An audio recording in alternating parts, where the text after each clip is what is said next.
Fear stops us from achieving our true greatness. Are you a professional woman who is feeling stuck, unmotivated, or burned out? Are you worried about your wellness? Are you letting fear stop you from crushing your goals? If you answered yes to any or all of these, then this is the podcast for you. Dr. Charmaine Gregory, night shift emergency physician, burnout thriver, and wellness champion, along with everyday heroes just like you, will explore how to face fear in our lives and emerge victoriously.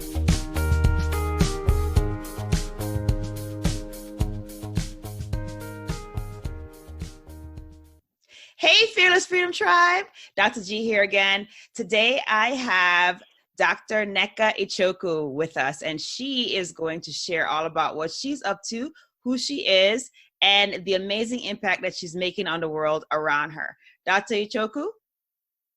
Yes. Hello. Hi, tribe. Excited to be able to talk with you all today.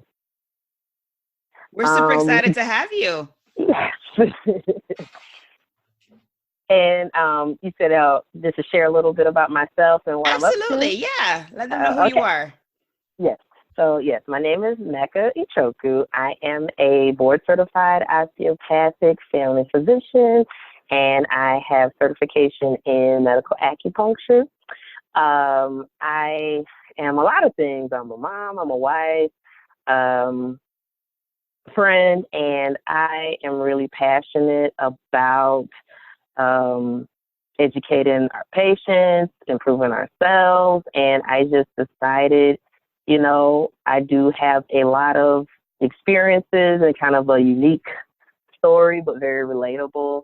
And it's time to break out of my fear and just start to share it. I did do public health in between. Well, first, I went to the Xavier University of Louisiana for my undergraduate degree. And I then did a master's degree in public health at St. Louis University in St. Louis, Missouri. That's my hometown. And then went to medical school at Philadelphia College of Osteopathic Medicine. And I did my residency at Medical College of Georgia in Augusta, Georgia. I know they've changed the name a couple of times, but that's what it was when I was there. Gotcha. And I'm currently back in, after a stint at the VA outside of Houston. I'm currently in St. Louis, transitioning from primary care to urgent care. So I'm starting a new personal journey, and even though I'm switching from primary care to urgent care, I still have very much a passion for patient education, especially as per Black and the African diaspora women. I feel like we're the natural teachers in the home. If we're taking care of ourselves, who's taking care of the village. So in transition, it opens up more time to kind of pursue that public health passion. And I'm also the owner and operator of Victorious Touch Medical Acupuncture LLC. That is my little small acupuncture micro practice. So it allows me to use my osteopathic and acupuncture skills outside of the regular family medicine visit. So I wanted to be an opportunity to grow that and to kind of build my outreach to our patients, in particular Black, African American, or African diaspora women. Awesome. Wow, there's a lot there. That's awesome. Yeah. You're doing a lot, lady. Keep going. Well, these are aspirations of trying to and still raise 5 children. Did you say 5? Did you say 5? Yes. So you're Yes. a tribe of 7? Wow. That's awesome. Yeah, because let's just say that I kind of aged out of the continuing the tribe growth. Mm-hmm. So we stopped at 3. We stopped at 3. Yeah. That was just the will. That was will of, the universe basically saying, okay, 3 Mm-hmm. guys are going to be at. So no, that's awesome. 5. And so what are their ages? Because you can't just drop that you have 5 children and don't tell us more about that, right? So my oldest is 7 girls. And, wait a minute. You have 7 is the oldest? You have 5 under the age of 7. You have 5 under the age of 7. Yes. OMG. OMG. All the mothers are like, what? Mouth dropped open, like, what? You just got superpowers, girl. You just like got some mad street cred. Wow. Okay. So the oldest is 7. Yeah, let's hear the rest. Let's hear it. So my oldest is 7, girl. Then I have the 2 boys follow her. They're 6 and 4. Then I have my baby girls 2, and the baby boy is 6 months as of this taping. Wow. Yes. That is amazing. Okay. So, oh my.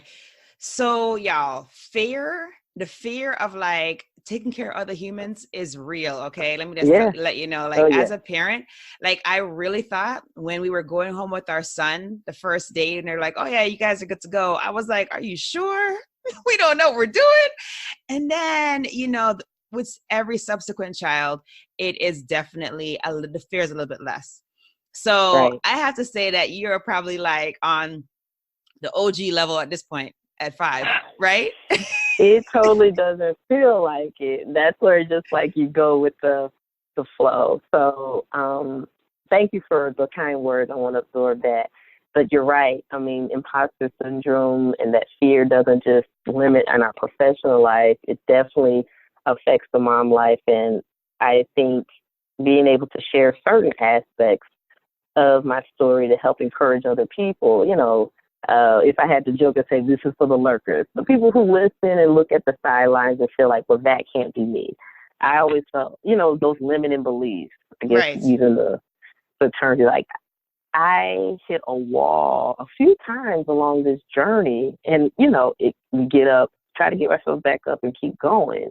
Yes, I went to medical school. Where I graduated from medical school was Philadelphia College of Osteopathic Medicine, but actually my first experience in failure was failing my very first year at medical school at a different medical school. And it was very humbling. I went from the, you know, pre-med Mecca, which is Xavier University of Louisiana, and wow, I get to medical school and I'm struggling in a way I've never struggled in my life. Gotcha. And you think that it's going to be over. You think it's going to be over. In my 20-something-year-old mind, I thought that was the end. But thank goodness and thank God that it wasn't.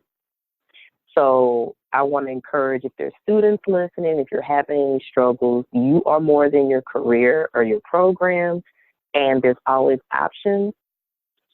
I thank God for my mother for telling me you have great things inside you, and you you can do whatever you want to do.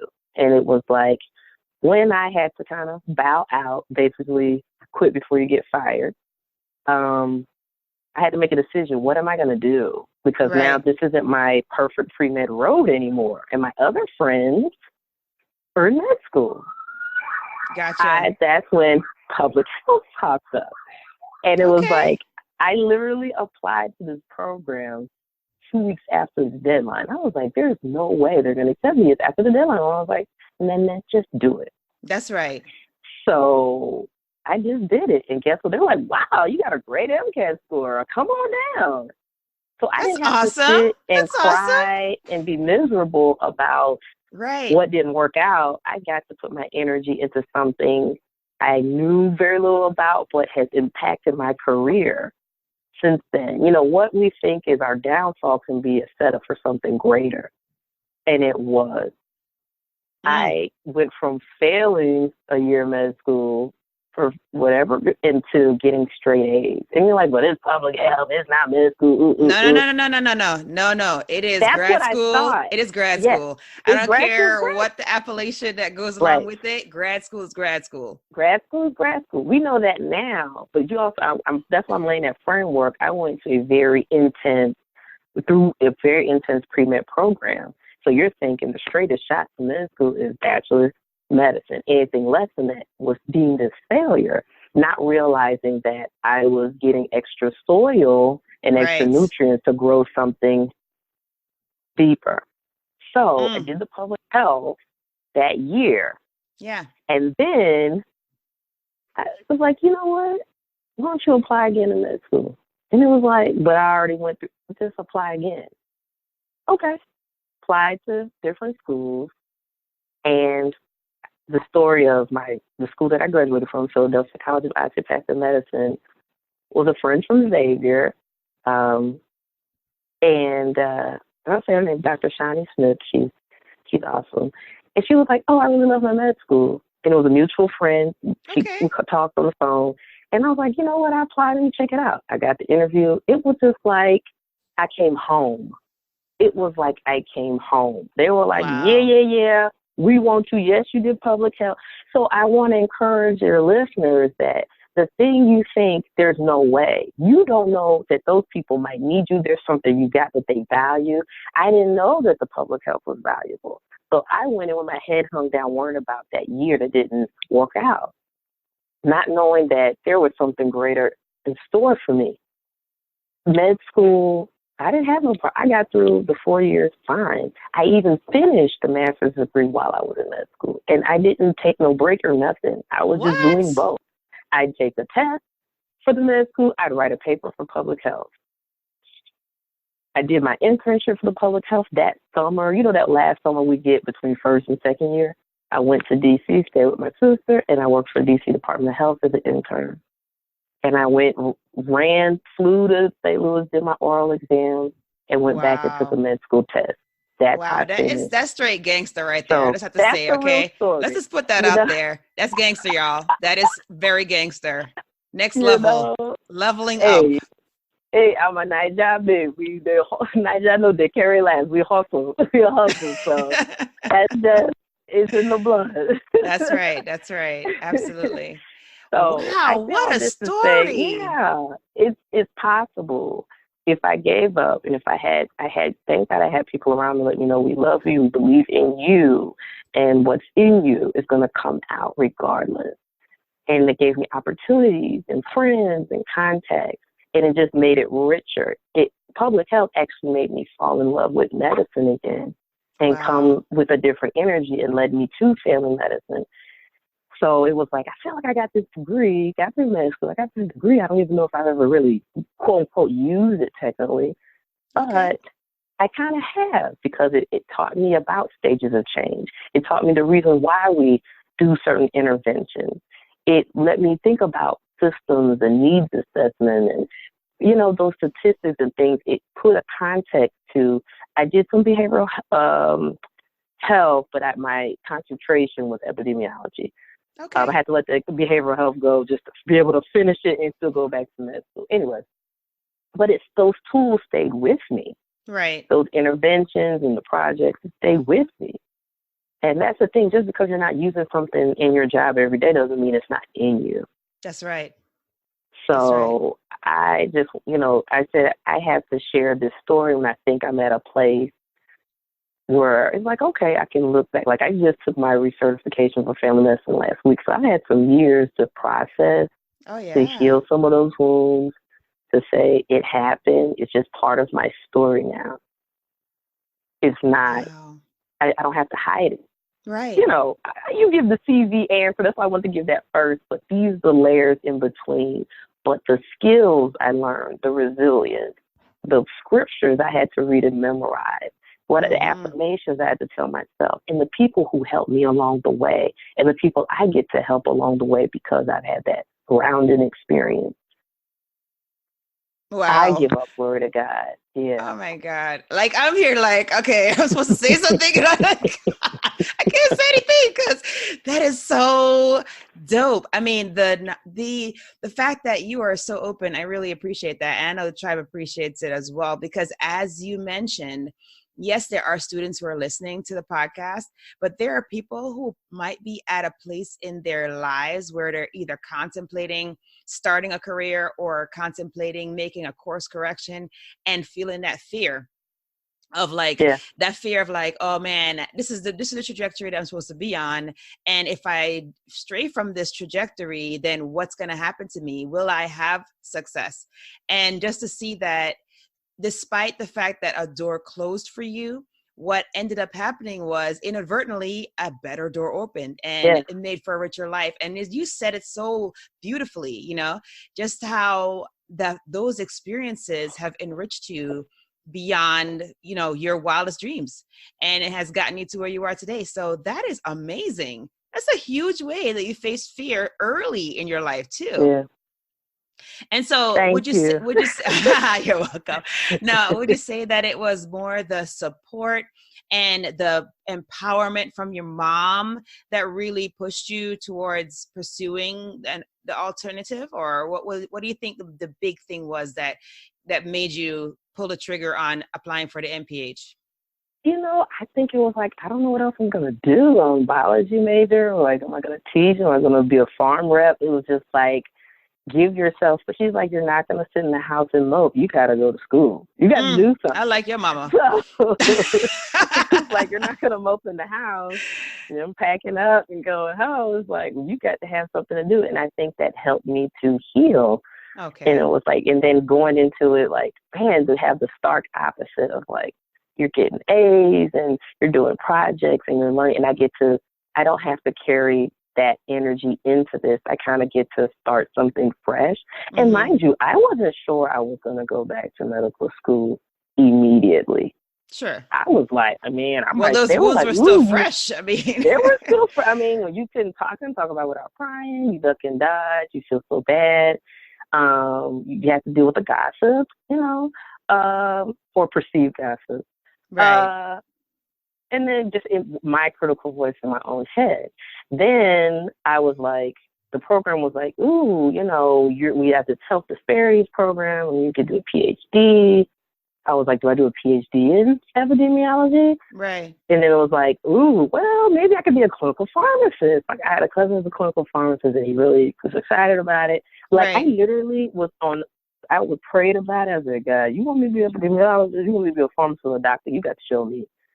And the day I got accepted to my current medical school I graduated from was the day I got a call from Xavier University for their College of Pharmacy. And I was like, well, God, I guess you answered. You told me what you want me to do. So I was like, I don't want to write no thesis anyway. Let me go to med school. Multiple choice test, please. So nice. But I didn't know I was meant to be a DO. And so that getting an opportunity to just a supportive environment and friends that I've made, they're friends I have to this day, people I can text and talk to today. And just the opportunity to learn osteopathic medicine principles and practice. It's just something, I don't even know the value of it then. It still enhances me today, just to approach the patient and to we're already just 2% of the population as Black physicians. And then how much of that percentage are osteopathic physicians? And how much of that percentage the public health, how much of that percentage the acupuncture is like, I am legit a unicorn in the most humble. You are a unicorn. I was like, she's describing herself as a unicorn. So I was like, why not take all those things that are unique and put my, Niger Black girl magic on it and share it with the world? This is, these experiences did shape me. And I think it was just a fun of like, man, after having my fifth child, like, you know what? Mother has lived. I got some stories to tell. You sure do. You sure do. And this is amazing, right? Because you had your wall early in life, which is very fortuitous, right? Because now it didn't stop you from getting to that career point. Right. So you didn't have to like look back and be like, I have regrets, so you have that definitely as a strength. And then you're able to, grow your legacy through your children. So you have, these 5 beautiful babies as a result of that too, which you have to speak about the fear associated with, motherhood and balancing that and your career, because I'm sure that there's some fear there. Oh, absolutely. It's, as we speak, it's just like, I was talking about having the first child, and I, basically right after residency, I pretty much got married, had a baby, and I'm in a new city, new marriage, new baby, new attending. It hit me hard. That's a lot And I at felt, once. yes, a lot That's a at once. lot. And it's like on the outside, like what you post on social media, you're happy. And generally is a good thing, but it's such a change, an identity shift. The way you cope with things is different. I'll say full disclosure, that's when I first ever, postpartum depression. What is this? You read about it, but experiencing it is Yeah, something it's a whole different. different ball game. A whole different ball game, and it kind of sparked me actually reaching out to a coach for the first time. It was Dr. Dyke Drummond, the Happy MD, and it was just like it helped me realize I'm going through a life transition, and then there's things I need to start putting in strategy in my work life and start looking at my home life. He's very systematic. So it helped me initially to kind of at least decide the current job I was doing at the VA. VA is great, but sometimes, you have to know what's your fit at that time and that particular place and time. I had hit my ceiling. I'd done all the things to try to make it bearable, and it wasn't. So it was like, help me with my ideal practice. What do you want? And go towards that. So I was able to kind of transition. Also in that time, not just working with Dr. Dyke, but that was really the first time, I want to say this to set people free is nothing wrong or shameful of seeing a therapist. No, it is. It's very healthy. Nothing wrong with that. Absolutely nothing wrong. And sometimes you don't know. I needed to help work on the present, how to be efficient and kind of work smart, not hard. But I also had to work through why it was hard for me to do that. And some of those things, just those early starts of just being a new mom, how that changes relationships and how it was changing me and how to learn self-care. I think the biggest thing she taught me, that first person, and I'll never forget it, was self-care and boundaries. She said, you know what? You need self-care and boundaries. Nice. Self-care boundaries. I like it. I didn't learn that on the journey to med school. So I feel like my life as an attending has definitely been honing in and trying to refine self-care and boundaries in different aspects of my life. So my first thought was the job. Like, sometimes I want to get to the job. But what is the job I want? And transition to another position that I will be ending soon. But I think at least I come into it with my eyes open. One, the experience of being attendant for some years. You're not new to school. You know what's a raw deal, what works and what doesn't. Right. And I think as I had more children and my needs increased at home, I had to get really clear, be kind and clear about what I needed at work. What works for me, what doesn't. That's the boundary. Just because that's the only way you preserve yourself, or else you'll lose it.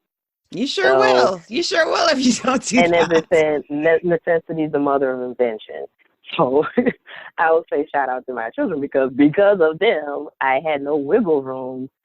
I had to start, what do I need to do to adjust my strategy, my routine, my habits? Now, I'm saying this excluding a lot of tears, a lot of self-doubt, it was there.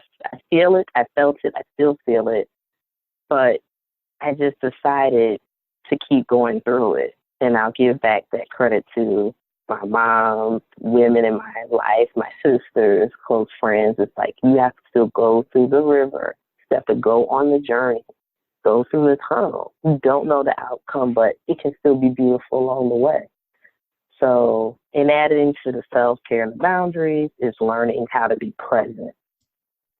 When I'm at work, I'm at work. When I'm at home, I'm at home. And it's so easy to say and very, very, very, very, very hard to do. It's a constant practice. It's a struggle for me. Really just it's just a fancy word for experiment. Right. And just like, so working with people, working on my inner stuff, and then saying that I'm not supposed to look like anybody else. I'm not going to do it the same way my mom or my grandmother did because I'm in different situations, different times. And I'm not going to look like, we have to just say, Nneka, you got 5 kids. So That's you right. ain't going to be able to do it like the person that ain't got no kids. That's correct. Or, you a woman, you're not a man. You know what I'm saying? That's so I just have to That's say, right. run your own race. As my mom said, when you wake up, that's your morning. When you wake up, that's your morning. You do what you got to do to get through your day. That's Don't right. worry about what other folk are doing. It won't look like it, and it's not supposed to. My journey to medicine was unique to me because there's something I needed to get from it that's unique, that's my unique contribution to the world. So I think now, you still have your rough days and all that. You're constantly refining, but to at least have some years away from the med student, the pre-med student, or the very brand new attendant, you get to say, it has to work for me. So that's right. kind of where I'm at now. It has to work for me, but I want to contribute in the way that works for me, because that's also helped me back. Well, I don't got the money to do massive action. Ooh, I can't just travel all over the country. Well, nobody said you had to. And I was like, I need stable flexibility. I need a job that's stable income. I can't do the locals. I got babies. That's right. No, you can't leave them But I behind to need do the that. flexibility that if I really wanted to go to the pumpkin patch with them, I could. Right. So that's what I'm trying to shape now. And it was I have to give a shout out to my coach now, Dr. Nana Corsa. Amazing. Yes. She's changed my life. She's goals. She's hashtag goals for me. And just opening up your mind. And along with that, you and Dr. Aaron Weissman, Dr. Maisha Claiborne, Dr. Nneka Ichoku, I'm fangirling right now, trying to keep the composure. But you just feel like, well, these are real women, and they're doing it. So it's possible, but I don't have to try to do it like anybody else. I'm supposed to do it only the way. It's like, don't put on Saul's armor if you only need a David slingshot. You just need your slingshot. You just need your phone. You just need your earbuds. You ain't got to do the fancy schmancy yacht. Then just do that, and that's good enough. That's so true. So it's so many people that, the podcast, I listen to, you just start saying, like, I want something different. How do I connect with that? Like, this isn't working for me. It was listening, and it was Aaron Weissman's podcast, and it was a guest that said, I don't work jobs that don't work for me. And it was like, yeah, that's true. I don't work jobs that work for me. It's like, when she said it put a fire in me, I was like, you know what? Let me see what Indeed.com is talking about. Because this ain't working for me. And, like, from then, just like, I prayed about it, told it to the universe, and it just opened up. That's right. That's right. I'm such a firm believer in that. Like, it's like, you just never know the possibilities until you actually generate them in your mind, right? Because you're like, okay, I see myself doing X or Y. I have no idea how I'm going to get there. I have no clue, what the pathway is going to look like. But you put it out there, and then you just start believing it. And then before you know it, the things come into place that are just going to help you to get to that destination and beyond. So it sounds like that spark just really pushed you towards your vision, and now things are coming together to make it happen. So that's so awesome. I love hearing that. That is so awesome. And so you got to talk a little bit about your oh, what's that? Say it again. You're going to have off days. Like, that's the only thing. Like, sometimes I get intimidated, getting imposters like, you still got it more together. They got the fancy websites, and it's so polished. And I'm just, I'm here munching Pringles, scrolling my phone.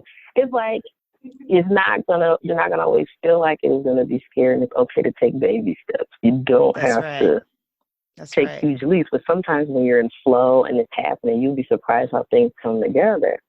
And you're just like, you know what? I'm going to do this podcast scared. Anyway, I'm just going to do it scared. Even if I don't know, even if it's a shaky voice, is still a voice. It still can be heard. So. That's right. And you're doing a beautiful job, by the way. So, thank you. You can shut down that the negative soundtrack that's going on, because you're doing a fabulous job. So here's what I'd like you to talk about a little bit about is how did you get into the acupuncturist realm? Like, how did that happen? Because I'm sure that there was some fear around that, and you had to overcome some. So it was very stressful too.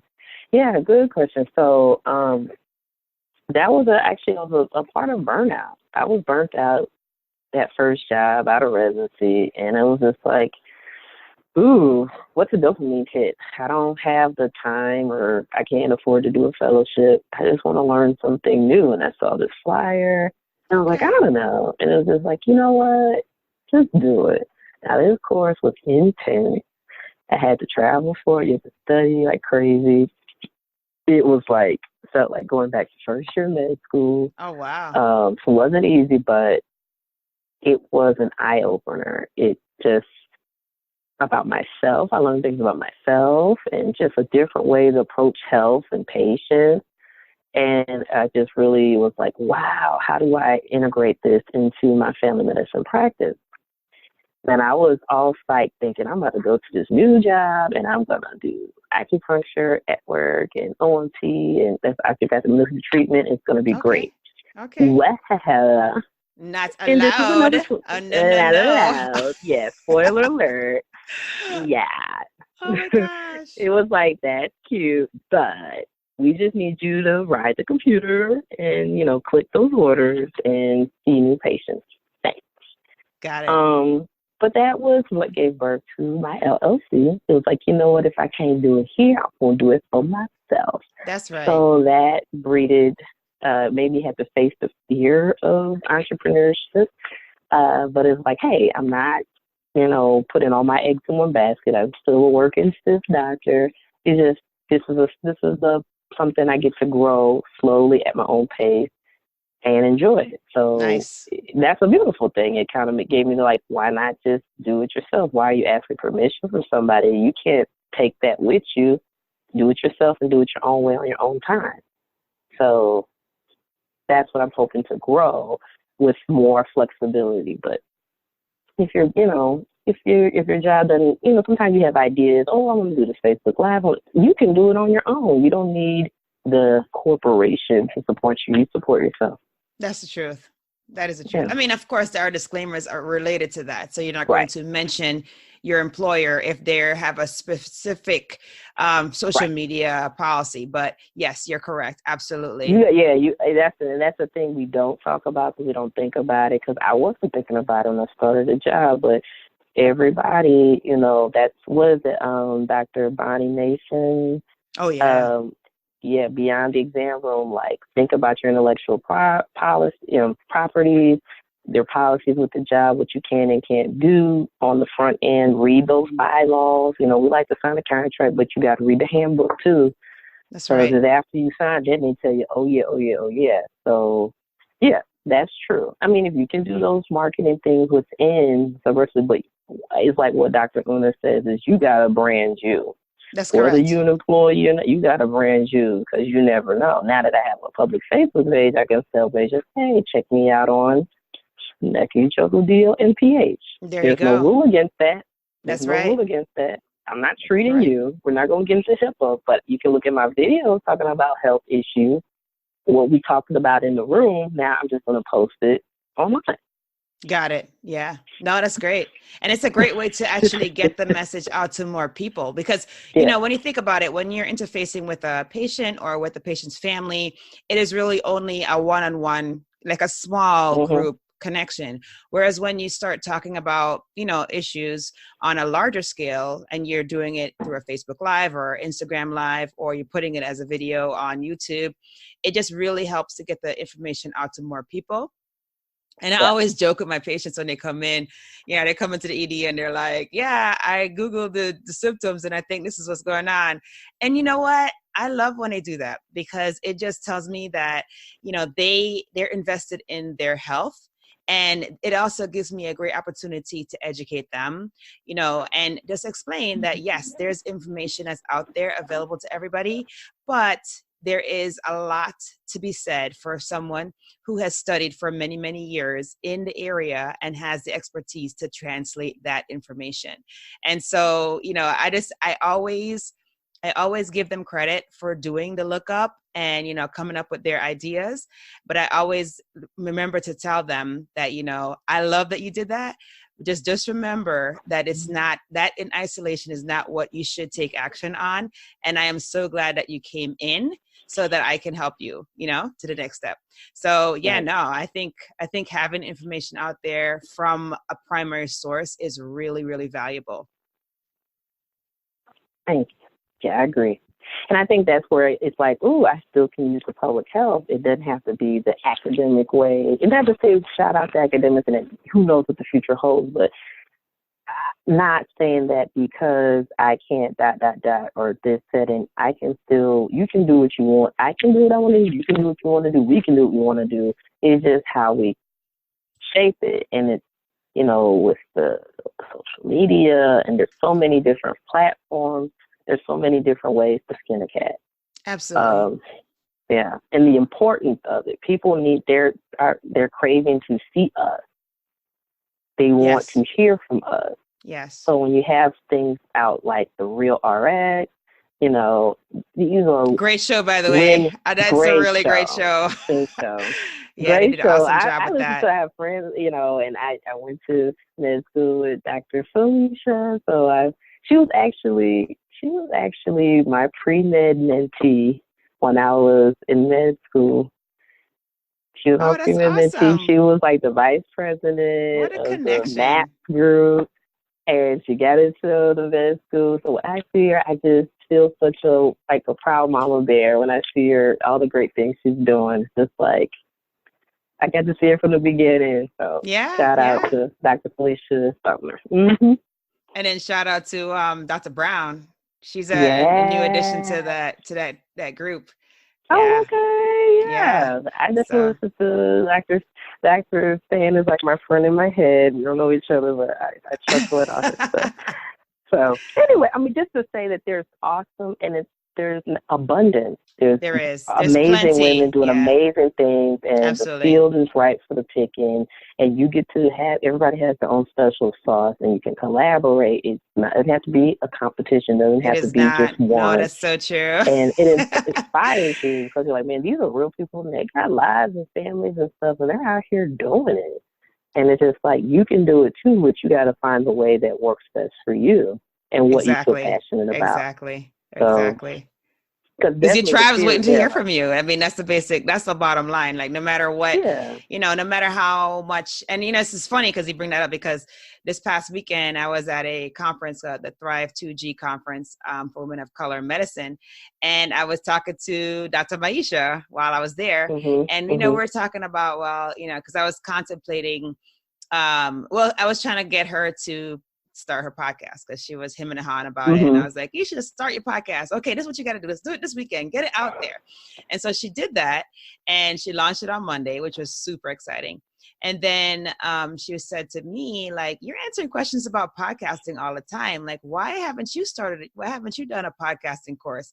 And I'm like, because, there's already people out there doing it. And, my podcast is not as big as their podcast. You know, all the things that you say.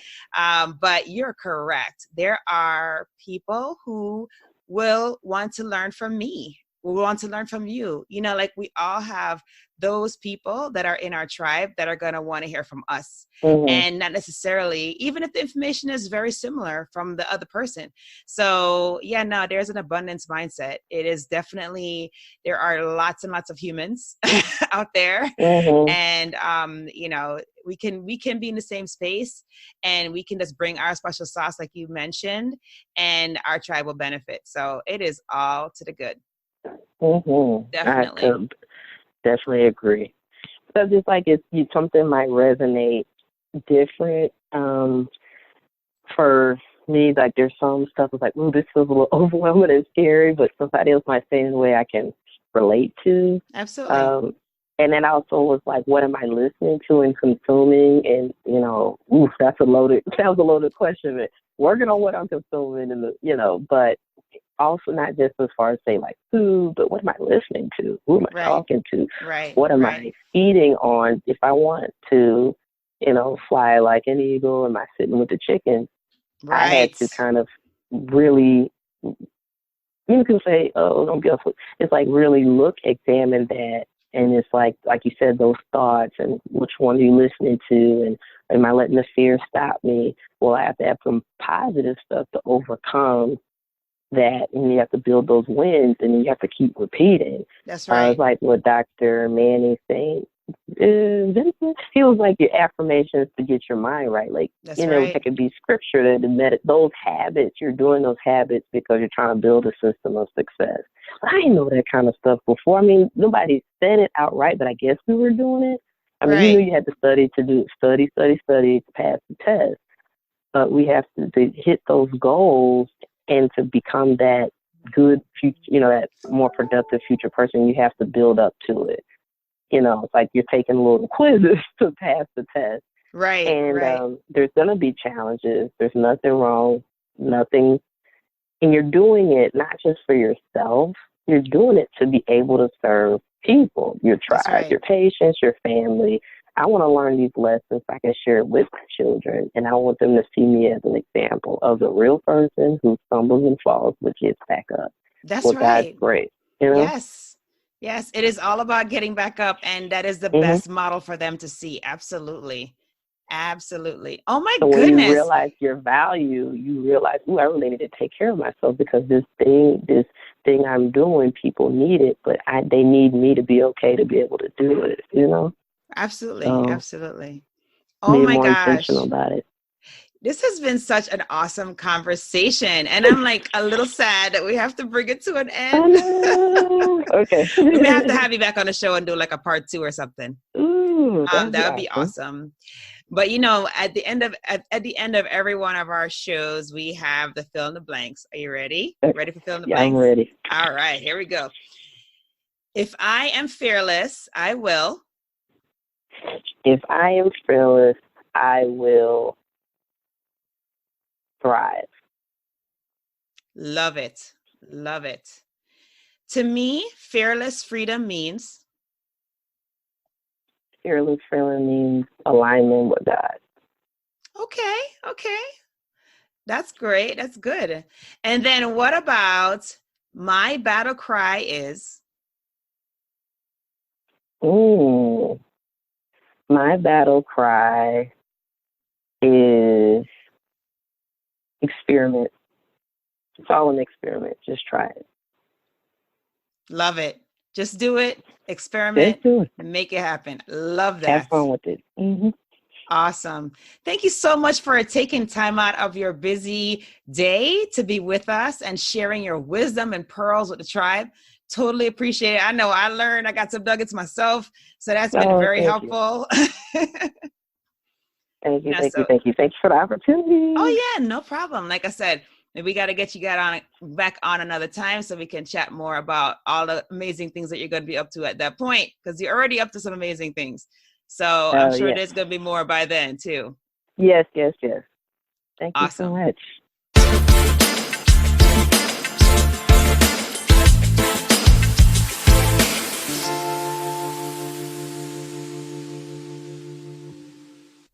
Thank you for joining us today on this journey. Fear is all around us. It strives to stop us from achieving our greatness. We have the tools to be overcomers. By sharing our stories, supporting each other, and doing self-reflection, we can do this. If you found value in this conversation today, please be sure to subscribe to and share this podcast with your friends. By going to your favorite podcast platform, leaving a review and a 5-star rating, you will help to get the word out about it. And that is much appreciated. Thanks again for spending time with us. I appreciate your time and your attention. It is my hope that you will punch fear in the face today and that you will be strong, be brave, and unleash your greatness.